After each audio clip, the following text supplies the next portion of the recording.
Bermuda ട്രയാങ്കിളിൽ GPS പോലും confuse ആകുമോ?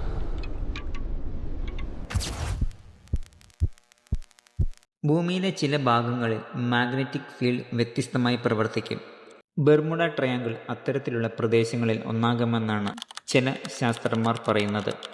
Compass north കാണിക്കേണ്ടപ്പോൾ ചിലപ്പോൾ ചെറിയ വ്യത്യാസങ്ങൾ സംഭവിക്കാം. കടലിൽ ഡയറക്ഷൻ തെറ്റിയാൽ ഒരു ക്യാപ്റ്റനും പൈലറ്റിനും ജീവൻ രക്ഷിക്കാൻ ബുദ്ധിമുട്ടാകും. അതിനു പുറമെ ഈ പ്രദേശത്തെ കാലാവസ്ഥ വളരെ വേഗത്തിൽ മാറും. വലിയ തിരമാലകൾ, അപ്രതീക്ഷിതമായ സ്ട്രോങ് ഓഷ്യൻ കൗണ്ട്സ്, ഇതെല്ലാം അപകട സാധ്യത വർദ്ധിപ്പിക്കും.